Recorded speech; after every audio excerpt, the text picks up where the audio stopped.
Hello everybody, and we are back with more of the NCAA 14 Dynasty with ODU. 3 letters. But here I'm just wanted to show some more recruiting. As you can see, the points stay the same from week to week as far as what points you put into the players, so you can either just leave it as is or make adjustments as necessary, and taking away points or adding points to certain guys depending on where you're at. So here I'm just going down the list showing where we either progressed or regressed in the recruits standings, and we did pretty well in this week. A few players we lost some points, we lost some ground to the team in the lead, like Justin Matthews, so I'm going to put some more points into him to make sure that we can make the move up the board and avoid being locked out. As you can see, I'm just making a few minor adjustments. There weren't too many significant changes to the points that I put in, and I did not make any scholarship offers yet in this week. I did make a few I didn't make any in the first week, did I? I don't believe I did. If I did any scholarship offers, it would have been done in this week, but I don't believe I did that, and I apologize because I recorded this a few days ago. So yeah, there you go. But that was recruiting. Not a whole lot changed. We can look at the stats because our next game is at Maryland of the ACC, and they are wearing their crazy pride uniforms that use that great color scheme from their state flag. And there you can see in the top left corner the top players for Maryland. And again, we'll get a just quick look at stats from both teams' first game. Maryland lost to Florida International by a field goal. So there you go. Here we go. Just about ready to get it underway, guys. Thanks again for partaking in this journey with me, and I will see you in just one moment.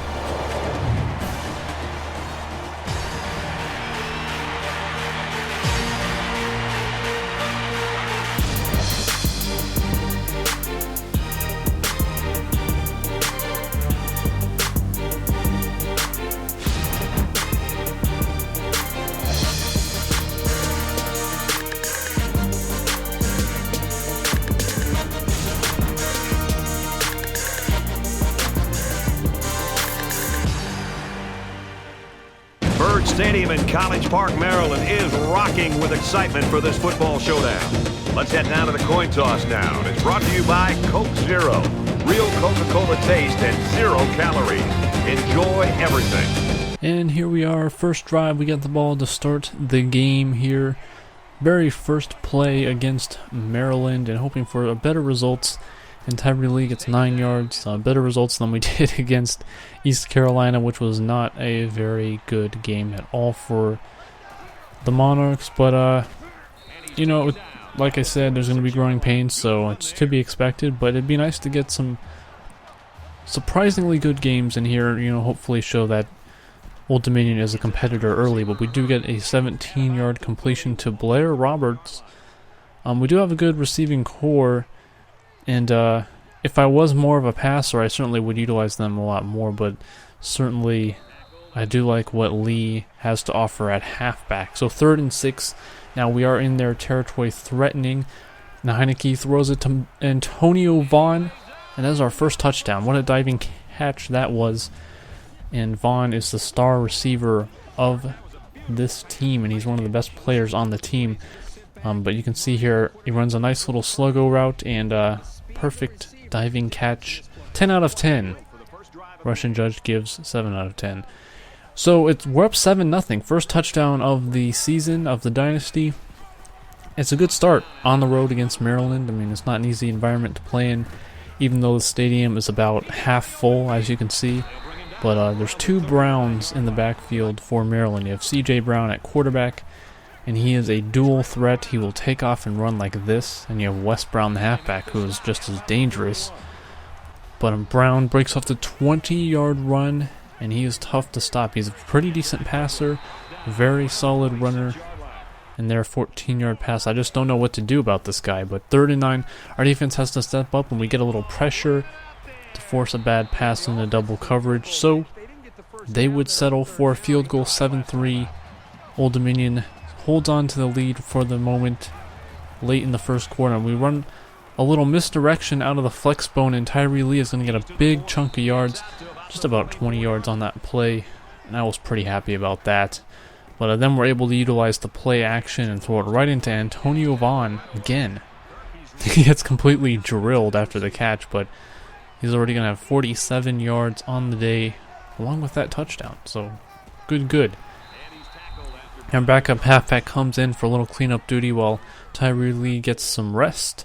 Always good to have a guy who can come in and clean up when you've got a tired starter. A little option here is going to fail.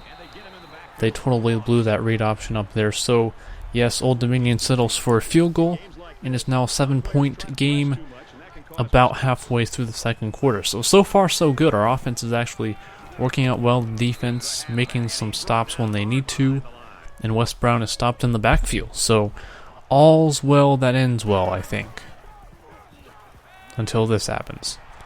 Dion Long, 21-yard reception, but we have not heard from Stephon Diggs, the star receiver for Maryland.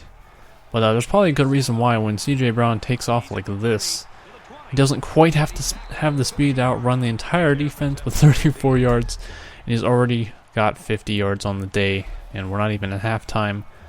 And there it is, Dion Long again killing us on this drive, and puts Maryland right up there with us. It's 10-10, tie ball game. Not too bad, though. I mean, I can't be disappointed yet, because things could be a lot worse. It could be the ECU game all over again, but it's not so far. So there we go, and it's Jaquale Bailey. I mean, we have some really solid receivers. We really do, and 2nd and 8 out of the Maryland I, which is kind of hilarious, to be playing against Maryland and then using the Maryland I formation. It's almost comical. I don't know. We run a little play-action jet sweep, and I don't know why that was thrown there, but poor decision by Taylor Heineke. But that's what happens sometimes. You know, mistakes happen. Looks like the stadium filled in a little bit more.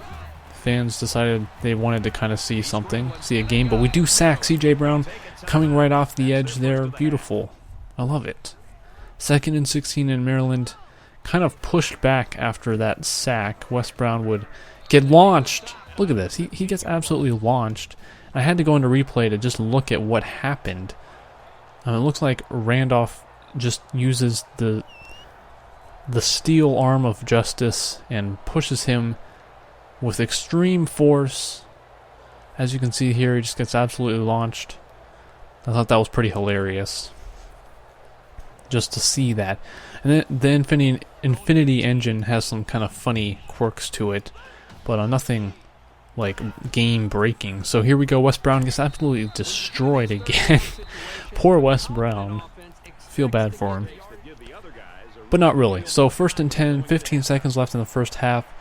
Not much time left, so we're just kind of thinking we'll do what we can and dump it off to Tyree Lee, who's going to get a big chunk of yards.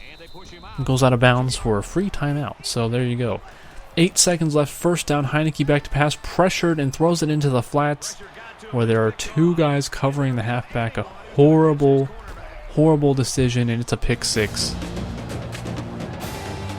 We've played 30 minutes. Glad to have you with us on the EA Sports NCAA Football 14 halftime show presented by Nissan. Innovation that excites. David Pollack and I here in the studio to break down everything that just happened in your game. This game's been everything we anticipated it being. Each team matching each other blow for blow. Just a one-possession game at this point. What do you expect to change things in the second half? Well, it's always fun to watch 2 teams in 2 games match up the hype. And we talk about it all week and how big this game is, and it's going to come down to players making plays. And you know, the big play is something that we continue to beat into the ground, and which one doesn't give that up? A lot of times, you know, games are lost and won by turnovers and giving it away and making that crucial mistake. You can do everything right and you can execute right, but it just takes that one misstep, that one turnover to really put you in a bad position or a bad situation that can determine this game. That's what it looks like it's going to. Both teams executing well. Who's going to make a big mistake? Looking forward to seeing this second half. I think there's certainly a want for victory. A want and a need for victory. Some teams need this victory, Reese Davis. Want, need, got to go get it either way. Brad and Kirk are there to deliver.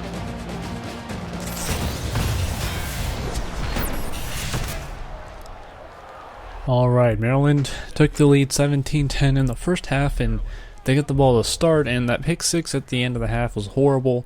That's the last thing you want to do going into with a tie ball game going into halftime. But C.J. Brown trips up there. I thought that was kind of cool, actually. Haven't seen that in the game yet, where any tripping action was going on. But Wes Brown 8 yards, and this is just killing us. He is burning us up with his legs. It's just, quarterback's ridiculous. I mean, our defense isn't the best, all things considered, but it's just that kind of thing that makes you frustrated and annoyed when you can't stop them on third down because they're running the ball so well.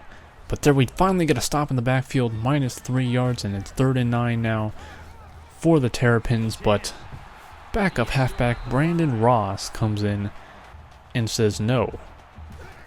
He just says no, and it's 1st and goal, and look at this interception. What happened? Why was he turning around? I don't know, but that was a pretty good play. We'd prevent them from scoring, but offensively we would stall for 3 and out and give them decent field position. Well, pretty actually great field position in our territory. It's Dion Long again. And star receiver Stephon Diggs only has 1 reception for 15 yards. But who needs him when you can just use everybody else on your offense? Here Wes Brown gets the handoff on 2nd and 12, and he walks into the end zone practically untouched. He did get touched at the end. But it didn't matter then. Dancing freaking Terrapin there. And we do have a studio update with Miami beating Florida 24-21 in that in-state rivalry. Florida is ranked 9th in the country, so it'll be interesting to see if Miami can somehow pull that win off and maybe get ranked themselves. So the ensuing kickoff, it's Aaron Evans taken. I'm not really sure if I want to keep him as the returner, but he does make a very nice return here of 41 yards to set us up nicely. 2nd and 5 now. I bring in the backup quarterback David Washington in the flex bone. I'm going to get a little option to Tyree Lee, and a gain of 10 yards. We do get some experience for getting 10 or more first downs, and Larry Pinkard, he gets flipped around though. That was kind of a crazy tackle. I don't know what's going on. But Taylor Heineke's going to fit that ball into that little window there. Antonio Vaughn, another reception, and I am somewhat out of breath. Whew, man. This is craziness. And Taylor Heineke, you just can't seem to find anybody open, so he's just going to take off. He wanted the end zone really badly, but couldn't quite get it. 1st and goal, we line up in the goal line formation, and it's Tyree Lee to get the first rushing touchdown of the season. So after 2 field goals in the ECU game, we do manage 2 touchdowns and a field goal in this game, and it's 24-17, so it's anybody's game in the 4th quarter at this point. I mean, anybody could take this one, and it's just freaking Nigel King. 12-yard reception. Our defense really wanted to get a stop there, and it's 3rd and inches now. And who does it again? Nigel King. He gets first down via forward progress. Oh, forward progress. Oh, how I love you sometimes and I hate you other times. But Wes Brown gets 11 yards, and this is just not our day defensively because C.J. Brown just can't be tackled. Look at this. Look at him run. Look at this dude all over the place. 20-yard rush. How many times has he done that in this game where he's had 19, 20-yard runs, and he's going to cap it off with a touchdown run there, and Maryland almost 200 yards rushing on the day as a team on top of about 100 yards passing. So it's just not a great day for the Old Dominion defense, and now we're down by 2 scores with 3 minutes to go. We have some serious catching up to do, so Taylor Heineke back to pass on 3rd and 2. Couldn't take a shot downfield with one-on-one coverage, and it's A.J. Hendy for the Terrapins to come away with the interception. Second interception of the day. And, it was not good. Not good at all. So now it's under 2 minutes. Maryland's just kind of trying to run the clock out. They basically got this one in the bag. And just look at this. Ross is just like trucking people. He does not even care. He does not at all. Second and goal, and it's Wes Brown. Punches it in for the dagger in the heart. Ouch. My heart. Ouch. That's my poem for the day. But C.J. Brown is the player of the game. 100 yards passing, 100 yards rushing, multiple touchdowns. He could not be stopped. He was a machine. And that's how that goes sometimes. You just play these guys who are impossible to stop. And we really need to improve on defense because that's where the biggest weakness is. Here's the pick six that I could not show all of because when I was capturing, my program crashed just as this play was happening. So there you can see the whole thing, which is why that was an immediate cut to halftime. So I apologize, but my software crashed on me, so we did lose a bit of footage, but that's okay. Nothing other than that was lost. And here you can get yourselves a look at the stats. Heineke actually had a pretty good game. 13 of 21, 168 yards. Just the 2 interceptions are a blemish. But a decent day rushing for the team. Lee had 90 yards. Lee, 4 receptions, 33 yards. Good day. I mean, you know, it's a loss, and you don't want to say that's good, but it's an improvement over the ECU game. So we will take that. We will take that and we will run with it. But there you can see Brown's ridiculous stats. Outside of the sack and the interception, he had a near perfect game. And the 2 Browns combined for 200 yards rushing and 3 touchdowns. That's a pretty deadly backfield right there. Hard to stop.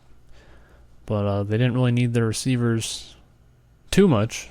When you can run the ball like that, it's ridiculous. So there you go. A.J. Hendy did have the interception along with Jeremiah Johnson. The other interception, I forgot there was that one. And games around the country.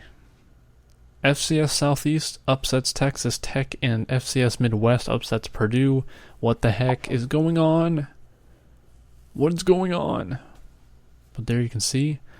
Again, we had more time of possession, but that means nothing if you can't score. So, better game for us. Here's the players of the week from around the country. Cal and Northwestern are the teams which they are from, so you can check that out if you want. And we'll also get a quick look at the Heisman Watch. Pretty predictable candidates.